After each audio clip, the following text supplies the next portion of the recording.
बच्चों आज की इस वीडियो में हम करने वाले हैं न्यूमेरिकल नंबर 2.19 की बीजूस यानी कि प्रॉब्लम नंबर 2.19। तो इसकी बीजूस की जो फिगर थी वो मैं आपको दिखाई देता हूँ। ये वो फिगर है, इसमें 1 हेनरी और 1 फैरेड का जो इंडक्टर और कैपेसिटर है ये लगे हुए हैं पैरेलल में। तो इनका पैरेलल कैसे निकालेंगे, हम इनको बना देंगे इम्पीडेंस। अब इसको पहले मैं रफ वर्क में आपको करके दिखाना चाहूँगा। इनकी इम्पीडेंस का पैरेलल लेके हम इसको एक इम्पीडेंस में कन्वर्ट कर देंगे।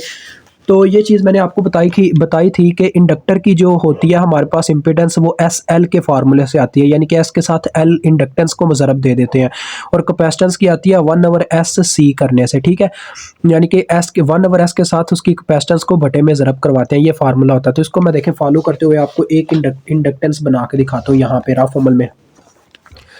ज़रा देखिएगा, हमारे पास वो सर्किट में कुछ इस तरह से बना हुआ है कि इस साइड पर एक इंडक्टर लगा हुआ है और इस साइड पे हमारा एक कैपेसिटर लगा हुआ है। ये सीन है कुछ। कैपेसिटेंस भी बचे हो हमारे पास 1 फैरेड की है और 1 हेनरी है अपना इंडक्टेंस। ठीक है, तो इनको जब मैं कन्वर्ट करूंगा यानी कि इम्पीडेंसेस में, तो ये हो जाएगा देखो 1/s/c, यही फार्मूला ना 1/s/c। तो c की वैल्यू जब है ही 1 तो ये आ जाएगा 1/s, यानी कि ये तो आ गया 1/s। और उस तरफ इंडक्टेंस होता है SL, ये फार्मूला होता है इंडक्टेंस को इम्पीडेंस में कन्वर्ट करने का। ये भी 1 है तो ये सिंपल एस आ जाएगा, यानी कि मेरे पास आएगा एस और 1/s का पैरेलल, क्योंकि ये देखो अपर टर्मिनल यहाँ पे इन दोनों का कॉमन है और लोअर टर्मिनल इन दोनों टर्म्स का यहाँ पे कॉमन है। जब दोनों टर्मिनल कॉमन हो तो वो पैरेलल में टर्म्स होती हैं। तो इनका पैरेलल कैसे लिया जाएगा, जैसे आमतौर पर हम रेजिस्टेंसेस का लेते होते हैं। ठीक है, ऊपर मल्टीप्लिकेशन नीचे सम। तो देखो Z1 के नाम से मैं इनकी इम्पीडेंस निकाल लूँगा। ये आप चाहो तो आप क्वेश्चन का हिस्सा बना सकते हो, ये क्वेश्चन का हिस्सा वैसे बनता भी है। ऊपर स्टूडेंट्स वैल्यू की मल्टीप्लिकेशन हो जाएगी, नीचे इनका सम हो जाएगा। ठीक है, s + 1/s। तो देखो ऊपर मल्टीप्लिकेशन से दोनों कट गए और नीचे क्या बनेगा, देखो Z1 = 1/, नीचे एलसीएम आएगा s, यहाँ पे आ जाएगा s² + 1, यानी कि ये आने वाला है s/s² + 1, क्योंकि बटे का बटा उलट के ऊपर चला जाता होता है। तो ये एक आप इम्पीडेंस उसकी जगह ड्रा कर दोगे। ठीक है, जिसकी वैल्यू आप रखोगे s/s² + 1। तो ये मैं अब आपके सामने ही पूरी शेप ड्रा करके बताऊंगा। देखें बस करना क्या है, जहाँ जहाँ इम्पीडेंस है इंडक्टेंस है उसको इम्पीडेंस में कन्वर्ट करते जाओ, कैपेसिटर को भी कन्वर्ट करते जाओ, तब ही आपका काम होगा। और ये हम क्यों करते हैं, क्योंकि हम इनको फ्रीक्वेंसी डोमेन में लेके जाते हैं, टाइम डोमेन में इनको हल करना बहुत ही मुश्किल है। तो आज मैं आपको बताऊंगा, आप ये जो इंडक्टर ड्रा करते हैं ना, उनकी जगह आप इस तरह से इम्पीडेंसेस भी ड्रा कर सकते हैं, कुछ फ़र्क नहीं पड़ेगा। ठीक है, तो ये देखो, ये जो फर्स्ट नंबर पे हमारे पास 1 हेनरी का इंडक्टर था ना, इसको मैंने कन्वर्ट कर दिया किसमें, इम्पीडेंस में। तो इसका नाम रख लेते हैं, चलें इसका नाम रखते हैं Z1 चले रखा हुआ है, Z2 रखते हैं, जो कि है हमारे पास 1 हेनरी है ना इसकी, तो वही फार्मूला SL। 1 हेनरी इसकी इंडक्टेंस है, S के साथ मल्टीप्लाई होने के बाद इसने S ही देना है, तो ये आ जाएगी S। ठीक है, वैसे यार मुझे लगता है वो इंडक्टेंस की फॉर्म में प्यारा लग रहा था, चले इंडक्टेंस की फॉर्म में ही बना लेते हैं, कोई नहीं, नेक्स्ट को इन्हीं फॉर्म में बनाते हैं। देखिए ये इंडक्टेंस आ गई। ठीक है, इंपीडेंस से प्रेजेंट करो या इंडक्टेंस से प्रेजेंट करो, फर्क नहीं पड़ता। ये भी 1 हेनरी का है, तो देखो 1 हेनरी को भी जब S से ज़रब देंगे S ही आ चुका होगा, ये भी S के इक्वल आ गया। ठीक है, और उसके बाद यहाँ पे एक रजिस्टर था, रजिस्टर को बच्चों कोई फ़र्क नहीं पड़ता, रजिस्टर एक रियल पार्ट है, वो हमेशा अपनी वैल्यू कायम रखता है। 1 ओहम आएगी ये देखें, ये 1 ओहम लगा हुआ है। और ये जो कैपेसिटर है, कैपेसिटर का मैंने आपको फार्मूला बताया, 1 फैरेड है ना, तो 1 फैरेड जब पुट करेंगे 1/s/c में, तो ये 1/s ही आ जाएगा। तो ये यहाँ पे आ गया। ठीक है, इस तरह से इसका आ गया 1/s, जिसके क्रॉस हमारे पास बच्चों वोल्टेज है, आउटपुट वोल्टेज, जिनका नाम है V0 था। हम टाइम डोमेन से आ चुके हुए हैं फ्रीक्वेंसी डोमेन में, डेट्स वाई इसको कैपिटल V0 कहा जाएगा। ठीक है, सेंटर में उन दोनों का पैरेलल था जो हमने निकाला है। तो इसको तो आप इम्पीडेंस के नाम से ही बच्चों प्रेजेंट करोगे, क्योंकि ये इंडक्टर और कैपेसिटर का मिलाप था, डेट्स वाई हम एक साइन तो ले नहीं सकते, डेट्स वाई इसको Z1 ही कहना पड़ेगा इस तरह से, जो कि आपको पता है किसके बराबर आई है, S/s² + 1 के। ठीक है, ये टर्म आई है, ये यहाँ पे मिल गए। और उसके बाद एक देखो ये इनपुट वोल्टेज सोर्स लगा, इसने भी किस में कन्वर्ट हो जाना है, इसने कन्वर्ट हो जाना है बस फ्रीक्वेंसी डोमेन की फॉर्म में। तो बस आपका सर्किट बन गया, फिर अब आप इसको हल करना स्टार्ट करोगे थ्रू मैश एनालिसिस, उन्होंने बोला हुआ है तो उसी के थ्रू चलना पड़ेगा। कैपिटल VI(S) आ जाएगा यहाँ पे। ठीक है जी, अब 3 लूप्स है बच्चों इसमें टोटल, हमें साफ नज़र आ रहा है, कहीं पे भी सुपर मैश और सुपर लूप की कंडीशन नहीं है जो हमें तंग करे यहाँ पे। तंग तो वैसे भी करेगा ही, ऐसे सर्किट में मेरा भी दिमाग घूमता है बच्चों। अब देखो असल में मैं आपको बताता हूँ, यहाँ पे हम 3 करंट्स ले लेंगे, ठीक है। इसमें मैं I1 को फ्लो करवा देता हूँ। I1 और I2 के नाम से पहले भी हम 2 करंट्स ले चुके हैं इसी के ए पार्ट में। अगर ये दोनों क्वेश्चन इकट्ठे आते हैं ना तो आप इसको I1 प्राइम कहिएगा, क्योंकि ये फिर हमें थोड़ा डिफरेंट दिखाना पड़ता है नए सर्किट में नई करंट को, ठीक है। और यहाँ पे हम I2 के नाम से करंट फ्लो करवा देते हैं। क्लॉकवाइज डायरेक्शन लेनी है करंट्स की। यहाँ पे I2 आ गई, ठीक है बच्चों। यहाँ पे हमारी तीसरे लूप में आ गई I3, ठीक है जी। ये तीनों करंट्स मैंने ले ली। अब मैं 1 बाय 1 सब के ऊपर मैश लगाऊंगा और उस मैश की मदद से जो मेरे पास इक्वेशन बनेगी, ओवरऑल जो भी आएगा रिजल्ट, उससे मुझे I2 को कैलकुलेट करना पड़ेगा ताकि मैं V0S को कैलकुलेट कर सकूं बाय यूजिंग ओहम्स लॉ, ठीक है। तो चलो आओ, पहले हम I1 के ऊपर बच्चों लगाएंगे अपना क्या क्या उसका नाम था यार, KVL। तो कहाँ से चलना स्टार्ट करें? हम यहाँ से चलना स्टार्ट करते हैं। देखिए करंट अपनी डायरेक्शन के अकॉर्डिंग इसके नेगेटिव पोल में से गुजरती है, तो ये आ जाएगा -VI ऑफ S। मजीद आगे बढ़ते हैं तो ये इंपीडेंस आती है, यानी कि यार इंपीडेंस ही मैं आप कहूँगा, रेजिस्टेंस को भी इंपीडेंस ही कहूँगा, ठीक है। ये चीज़ याद रखना। ये इंपीडेंस बच्चों देखो 2 लूप्स के दरमियान में आ गई है। इसमें वोल्टेज तब पैदा होंगे क्योंकि KVL का मतलब है किरचॉफ वोल्टेज लॉ। हमने हर एक चीज़ के वोल्टेज लिखने हैं, तो मुझे इसके वोल्टेज लिखने होंगे। इसमें वोल्टेज उस वक्त पैदा होते हैं जब I1 और I3 दोनों करंट्स इसमें से गुजरती हैं। देखो I1 जा रही है यहाँ पे राइट साइड को, जबकि I3 ऐसे घूम के आएगी जो कि जाएगी लेफ्ट साइड को। डेट्स वाई दोनों की डायरेक्शन अपोजिट है। आप सिर्फ उस करंट को पॉजिटिव लोगे जिसके ऊपर आप KVL लगा रहे हो। हम KVL लगा रहे हैं फर्स्ट लूप पे, डेट्स वाई फर्स्ट लूप की करंट पॉजिटिव ली जाएगी। तो ये आ जाएगा देखो plus impedance into currents. Currents कौन कौन सी है? I1 और I3। तो ये आ जाएगा I1 माइनस I3। मजीद आगे बढ़ते हैं तो ज़रा गौर कीजिएगा। अब ये वाला आता है, इसके बाद ये इंपीडेंस आती है Z1। तो ज़रा गौर करें, इसकी इंपीडेंस है क्या? S/S²+1। इसमें वोल्टेज बच्चों कब पैदा होते हैं? जब इस इंपीडेंस में से 2 करंट पास करती हैं, एक तो I1 और दूसरी I2, जो कि ऊपर की तरफ जा रही है I2 और I1 नीचे की तरफ जा रही है। फिर से डायरेक्शन अपोजिट, डेट्स वाई वही फार्मूला I1 को ही प्लस में लिया जाएगा जिसके ऊपर हम KVL लगा रहे हैं, विच इज़ इक्वल टू 0, क्योंकि चक्कर मुकम्मल हो गया। अब इसको थोड़ा आपने मेनटेन करना है, सिंप्लीफाई मतलब कि थोड़ा सेट करना है। I1 वाले सारे इकट्ठे कर लो। देखो एक तो I1 वाला ये कंपोनेंट आएगा, ठीक है। एक I1 वाला ये वाला कंपोनेंट आएगा। तो I1 कॉमन लेके मैं ये कंपोनेंट्स इकट्ठे कर देता हूँ। ये देखो एक S आएगा और यहाँ पे एक आया होगा मल्टीप्लिकेशन के बाद S/S²+1, ठीक हो गया जी। उसके बाद I2 वाला आपने तरतीब वाइज लेना, I1 I2 और IS। अब I2 वाला एक ही है बच्चों, देखो वो है हमारे पास बाहर। बच्चों मैं प्लस लिखना चाहूँगा, माइनस को अंदर ऑब्जर्व करवाना चाहूँगा कंपोनेंट के साथ, ठीक है। प्लस I2 इंटू, देखो ये जो I2 के साथ है यानी -I2 से मल्टीप्लाई होने के बाद ये हो चुका होगा -S/S²+1 और साथ में I2 मैंने कॉमन ले लिया और अंदर रह गया -S/S²+1, ठीक है जी, इस तरह से। उसके बाद I3 का कंपोनेंट भी ऐसे ही आपने लिख लेना है, प्लस I3 और अंदर उसका माइनस ऑब्जर्व करवा के लिखना है, ठीक है। बाहर नहीं लिखना, अंदर आ जाएगा। देखो जब ये S से ज़रब हुआ होगा ये आया होगा -SI3, -S को हम अंदर ही लिखेंगे ब्रैकेट के, विच इज़ इक्वल टू, देखो अब ये VIS जो है दूसरी जानब जाके प्लस VIS हो चुका होगा। तो ये आपके पास इक्वेशन 1 आ गई। ऐसे ही आपने 3 इक्वेशन बनानी है हर लूप की, ठीक है। यानी कि हर लूप की 3 नहीं, मतलब कि तीनों लूप्स की एक एक इक्वेशन 3 हो जाएंगी टोटल।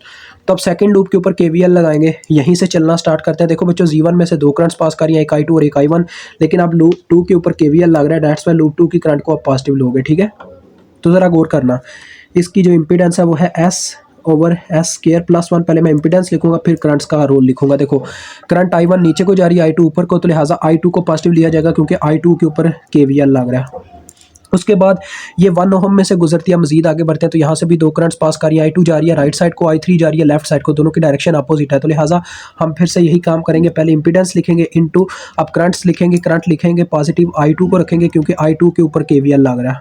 इसी तरह से इसकी बारी आती है ये 1/s वाले कैपेसिटर की, तो इसमें से सिर्फ I2 पास कर रही है, डेट्स वाई इसका तो सिंपल आ जाएगा 1/s साथ में I2, ठीक है बच्चों, विच इज़ इक्वल टू 0, क्योंकि चक्कर मुकम्मल हो गया। अब देखो इसमें फिर से वही काम करना, पहले I1 वाला कंपोनेंट लिखो, फिर I2 वाला, फिर I3 वाला। देखो I1 वाला यही एक कंपोनेंट है जो कि देखो आएगा -S/S²+1 I1, ठीक है। I1 मैंने बाहर निकाल लिया, अंदर क्या रह गया -S/S²+1, और कोई भी I1 का कंपोनेंट इसमें मौजूद नहीं है इक्वेशन में। अब मैं I2 वाले इकट्ठे करूंगा, प्लस I2 इंटू, देखो एक तो यहाँ से आएगा S/S²+1, दूसरा यहाँ से आएगा +1, यहाँ से आएगा +1/s, ठीक है। ये I2 के इकट्ठे हो गए। अब I3 रह गया, तो I3 का सिंपल देखो है ही बस -1 है, तो लिहाजा हम लिखेंगे +I3 into -1 which is equal to 0। ये आपकी आ गई इक्वेशन नंबर 2, ठीक है जी।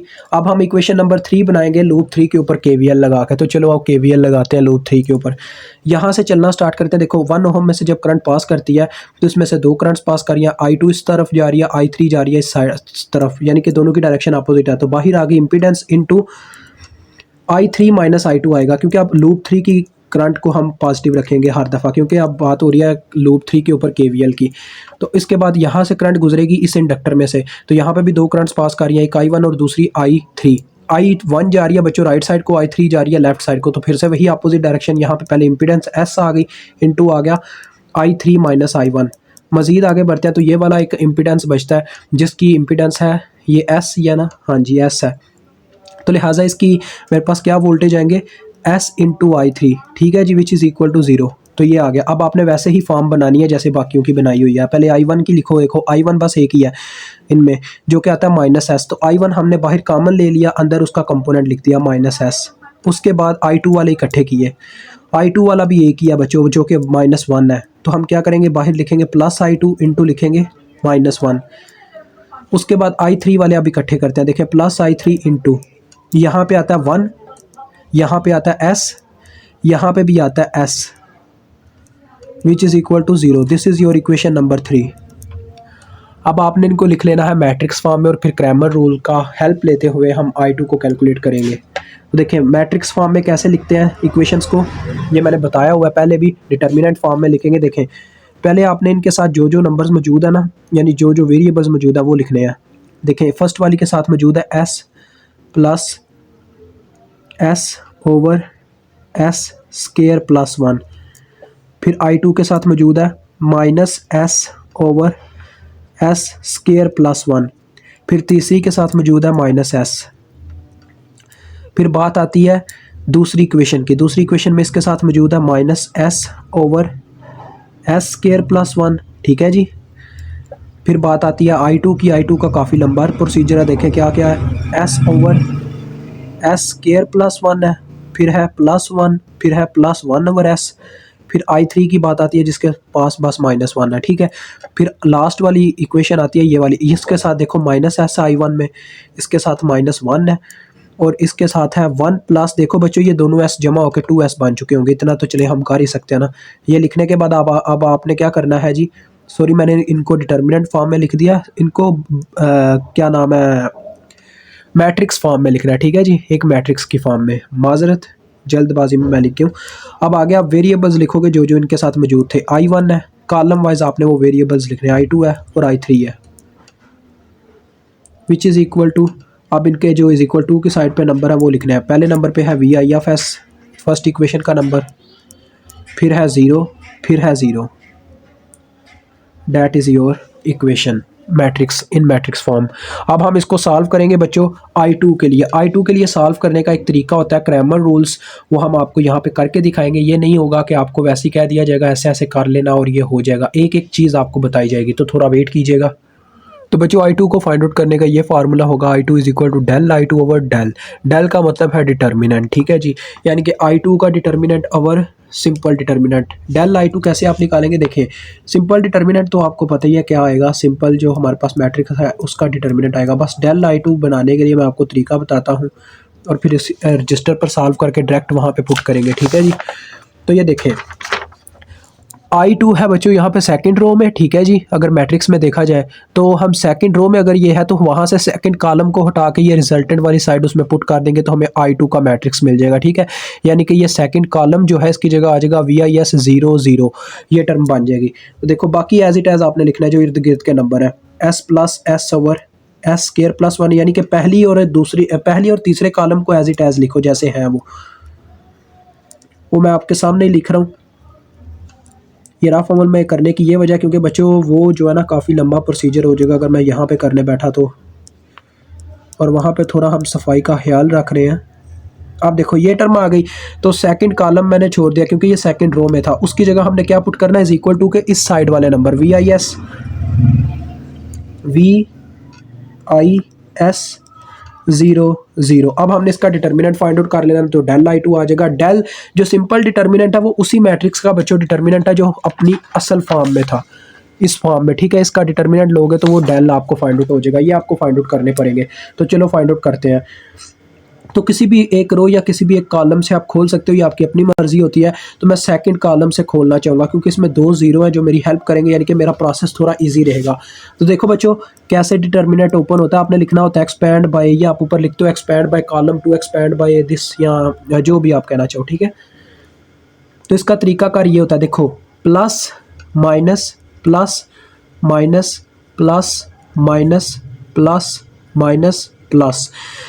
तो ये मतलब इस तरह से इनके ऊपर साइन होते हैं। तो ये देखो हम सेकंड कॉलम से ले रहे हैं, डेट्स वाइज का जो नंबर है वो आएगा -VIFS, यानी कि बाहर माइनस लगेगा और उसके बाद जीरो के ऊपर प्लस आएगा, फिर जीरो के ऊपर माइनस आएगा। इस तरह से काम चलता है, यानी कि ये आ जाएगा -VIFS, ठीक है जी। ये मैंने ले लिया। अब मुझे क्या करना है इसको, यानी ये एक्सपेंड करने का मतलब होता है, यानी कि इसको एक लेवल, एक दर्जे डिक्रीज कर दिया जाता है इसकी डिग्री को। देखें ये 3/3 का कॉलम था, अब ये 2/2 का हो जाएगा। देखें अब जो आपने यानी कि जो नंबर लिया ना उसका रो छोड़ देना और उसका कॉलम छोड़ देना और बाकी साइडों वाले नंबर लिख लेना। ये देखें ये मैंने छोड़ा और ये छोड़ा, तो पीछे ये 4 नंबर बचते हैं, ये 4, तो यही हम लिखेंगे। देखें आ जाएगा इस साइड से -S/S² +1 और ये नीचे वाला -S और ये सेंटर वाला छोड़ देना -1 1 + 2s, ये आ जाएगा। बाकी देखो फिर हमने दूसरे कॉलम के दूसरे नंबर को देखना है, तो ये आएगा +0 इंटू बच्चों फिर से वही होगा, यानी कि हम ये वाला रो छोड़ेंगे और ये वाला कॉलम छोड़ेंगे, ये वाले 4 नंबर आ जाएंगे। बट बाहर जब 0 मल्टीप्लाई हो रहा है तो आंसर में भी 0 ही आना है। ऐसे ही लास्ट वाले -0 का भी यही हाल होगा। यानी इससे हमें ये बेनिफिट हुआ, हमें ज़्यादा एक्सपेंड नहीं करना पड़ा, ज़्यादा कैलकुलेशंस नहीं करनी पड़ी। तो यहाँ से आपको डेल आई टू मिल जाएगा, ठीक है। तो देखो डेल आई टू आपको मिलने लगा, ज़रा गौर कीजिएगा। -VIFS ऐसे ही बाहर खड़ा है अभी, और अंदर इनका क्या होगा, ये आपस में मल्टीप्लाई होंगे, ठीक है बच्चों। तो ये आपस में मल्टीप्लाई हुए तो क्या आ जाएगा, देखो -S इंटू 1 + 2s और बटे में आ गया S² +1। अब सेंटर में एक माइनस आता है क्योंकि जब ये कट करते हैं सेंटर में एक माइनस भी जनरेट हो जाता है और ये दोनों के मल्टीप्लाई आगे आता है। तो -S को -1 से ज़रब देंगे तो क्या आएगा, +S आएगा, बट ये सेंटर में माइनस भी होता है, ठीक है। तो ये चीज़ ध्यान में रखनी है। अब ज़रा गौर कीजिएगा, इन दोनों में बच्चों देखो माइनस कॉमन आ रहा है। अगर मैं माइनस को कॉमन निकाल लूँ तो बाहर वाला माइनस कट जाएगा, ठीक है। तो ये सिंपल आ जाएगा, देखो VIFS, अंदर वाला माइनस कैंसिल हो गया, ठीक है। अंदर दोनों के साथ प्लस आ गया, यहाँ पे भी प्लस बन गया, यहाँ पे भी प्लस बन गया, ये भी प्लस बन गया, यानी कि मैंने अंदर से माइनस कॉमन लेके बाहर वाले माइनस को कट कर दिया। तो अब यहाँ पे लूँगा मैं LCM, तो ये आ जाएगा देखो S² +1 और ये ऊपर आया होगा S + 2s², ठीक है जी। ये तो इसको मैंने ओपन किया ना, एक्सपेंड किया मल्टीप्लाई करके। इसके बटे में देखो, इसके बटे में कुछ भी नहीं है, तो ये टर्म्स ऊपर मल्टीप्लाई हो जाएंगे। तो क्या आ जाएगा, देखो S के साथ ये दोनों मल्टीप्लाई होंगे, यानी कि S के साथ जब S² ज़रब खाएगा S³ आ जाएगा और सिंपल 1 से ज़रब खाएगा तो S आ जाएगा, ये टर्म आ जाएगी। तो ये आपके पास आ रहा है जी डेल्टा I2। देखो क्या आ रहा है, ये बन जाएगा, देखो अगर तरतीब वाइज लिखा जाए S³ फिर 2s² फिर बच्चों 2s और ओवर में आ रहा है हमारे पास S² +1, साथ में है VIFS, ठीक है जी। ये आपका आ गया डेल्टा I2, यानी कि डिटर्मिनेंट फॉर I2। अब आप निकालोगे डिटर्मिनेंट फॉर ओवरऑल डिटर्मिनेंट, यानी कि आपके मैट्रिक्स का डिटर्मिनेंट अब आप निकालोगे, जो कि था आपके पास। मैं आपको दिखाता हूँ, वो काफ़ी क्रिटिकल है यार, मुझे भी क्रिटिकल लगता है, लेकिन मैं इंशाल्लाह कोशिश करूँगा आपके लिए कुछ ईजी बना दिया जाए उसको भी। इसीलिए बच्चों मुझको ये जो मैश एनालिसिस है ना, काफ़ी कह लें दिमाग ख़राब करने वाला प्रोसीजर लगता है। इसमें ये काफ़ी ज़्यादा चीज़ें आ जाती हैं इस तरह की। तो ये आ जाएगा बटे में -S/S² +1। ये मैं अभी वो वाला लिख रहा हूँ डिटर्मिनेंट जो सिंपल मैट्रिक्स का हमने लेना है। -S, ये है -S/S² +1। ये है बच्चों हमारे पास S/S² +1 +1 +1/S, ठीक है जी। और उसके बाद है बच्चों, ज़रा गौर कीजिएगा, उसके बाद है हमारे पास यहाँ पे -1 है, यहाँ पे है जी -S -1 और 1 + 2s। ओके हो गया, ये टर्म आ गई। अब हमने इसको किसी एक से एक्सपेंड करना। अब ज़रा गौर करो कि इसको थोड़ा इजी तो बनाया जा सकता है अगर ऑपरेशंस परफॉर्म किए जाए, पर वो डिफ़िकल्ट मुश्किल भी करेगा उसको। तो हम क्या करते हैं, किसी एक कॉलम या किसी एक रो से इसको एक्सपैंड कर देते हैं। किससे करें बच्चों? मुझे लग रहा है कॉलम 3 से करना चाहिए। तो देखें, पहले साइन आपको पता होना चाहिए, plus minus plus, plus minus plus, plus minus plus, ये होगा। ठीक है, तो इसके थ्रू मैं इसको एक्सपैंड करने लगूँ। तो माइनस एस, इसका देखो डिटर्मिनेंट ओपन होने लगा, माइनस एस इंटू ये वाला हमने कॉलम छोड़ दिया, ये वाली रो छोड़ दी, तो ये चारों के चारों बीच में आ गए। यानी कि आ गया पहले नंबर पे minus S over S square plus 1, दूसरे नंबर पे ये वाली टर्म आ गई S over S square plus 1, और साथ में है प्लस 1 ओवर एस। ठीक है, ये एक पूरी टर्म है, और यहाँ पे माइनस एस माइनस 1, ये आ गया पहला। अब देखो फिर आएगा प्लस, सेंटर में प्लस है बट ये नंबर -1 है। जब दूसरा नंबर आएगा, जब ये दूसरा नंबर आया तो बच्चों देखो ये रो छोड़ दी, ये कॉलम छोड़ दिया, और ये 4 नंबर आ गए, 1 2 3 और ये नीचे वाला 4। यानी हमारे पास आ गया S plus S over S square plus 1, उसके बाद है minus S over S square plus 1, और ये नीचे वाले 2 नंबर माइनस एस माइनस 1। और अब ये लास्ट वाला नंबर आता है जिसका आप देख ही सकते हो 1 + 2s, इसके साथ भी प्लस का साइन ही आता है। तो 1 + 2s इंटू हमारे पास क्या आ जाएगा, ज़रा गौर करें। अब ये कॉलम छोड़ दिया जाएगा, ये रो छोड़ दी जाएगी, ये कॉलम छोड़ दिया जाएगा, ये 4 नंबर आ जाएंगे।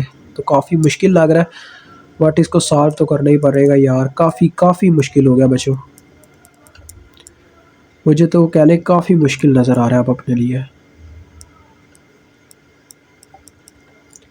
यहाँ पे आ गया देखो minus S over S square plus 1, यहाँ पे आ गया S over S square plus 1 plus 1 over S.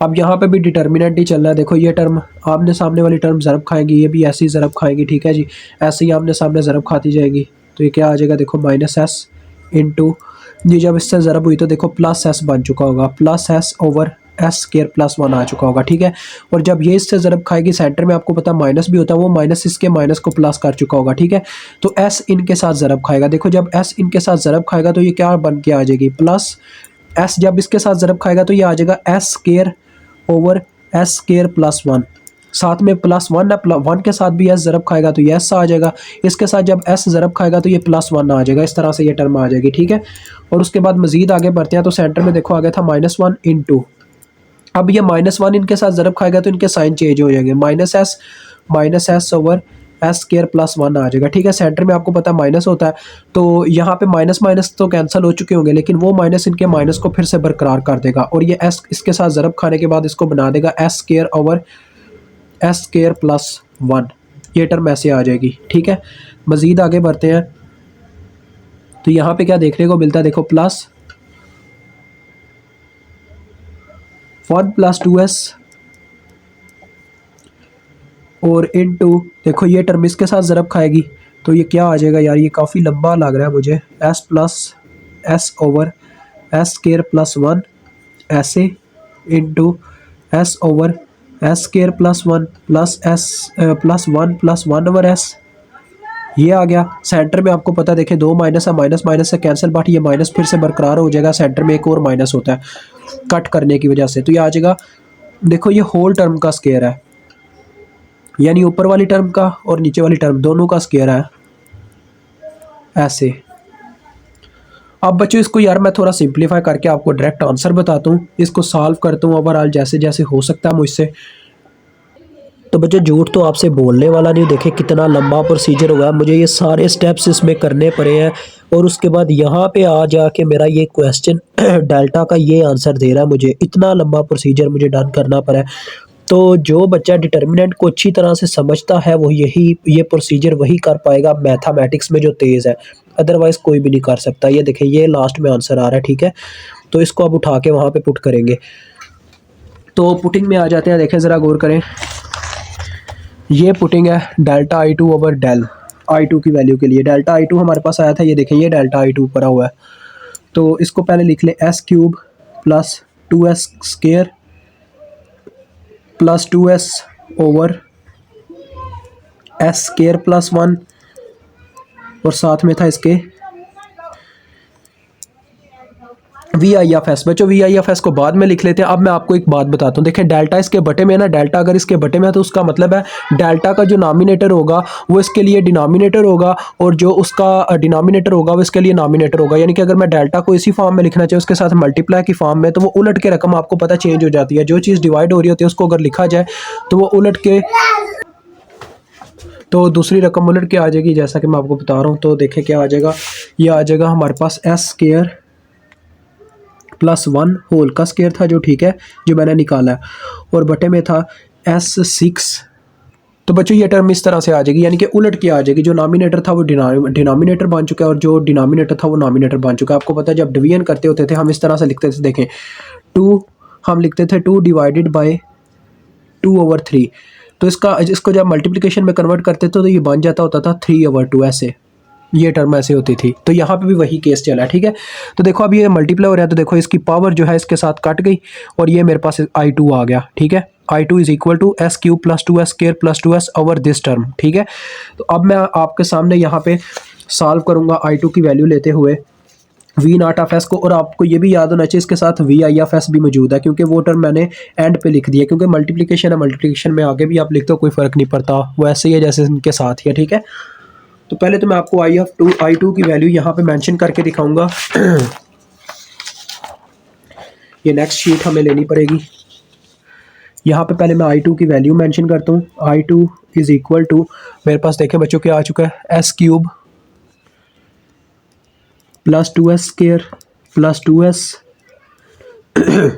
और बटे में है हमारे पास S6 plus 2s5 plus 7s4। हम चाहे तो बच्चों इसकी डिग्री s की एक दर्जे और कम कर सकते हैं, 8s cube plus 9s square plus 5s। वो कैसे मैं आपको बताता हूँ।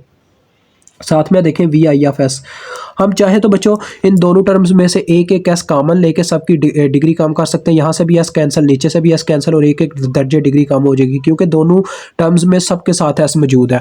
तो लिहाजा एक एक दर्जे डिग्री आप सबकी कम कर सकते हो चाहो तो। बट वो चले हम बाद में करते हैं, I2 उसके बाद में बात की जाएगी। पहले हम इस नतीजे पे आते हैं कि आप देखें वी नॉट ऑफ एस निकालने के लिए मुझे यहाँ पे देखें ओहम्स लॉ लगता दिखाई दे रहा है कि ये इसकी इम्पीडेंस है 1/s, ठीक है, नज़र आ रहा है ना, 1/s इसकी इम्पीडेंस है।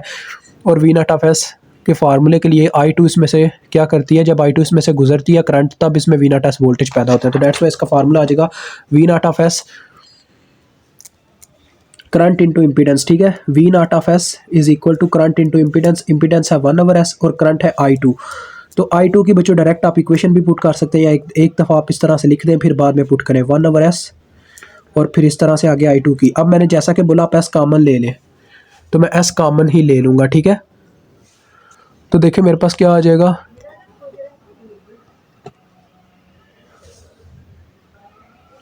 मेरे पास आ जाएगा, देखें एस कॉमन जब लिया तो ऊपर आ जाएगा एस स्केयर, इसको मैं साइड पे करता हूँ, एस का स्केयर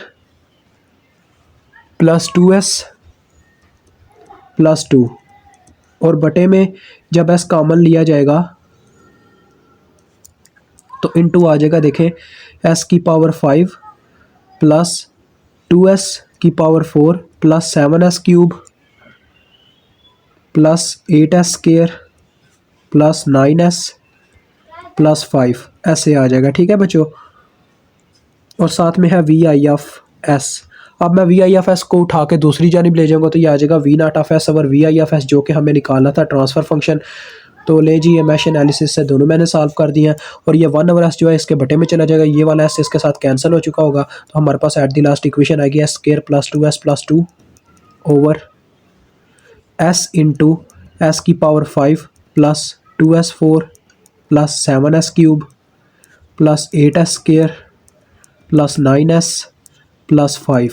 तो this is your last equation. तो अभी आपको क्लियर नज़र आ रहा है, एक दफ़ा देख लें तो फिर हम दी एंड करते हैं।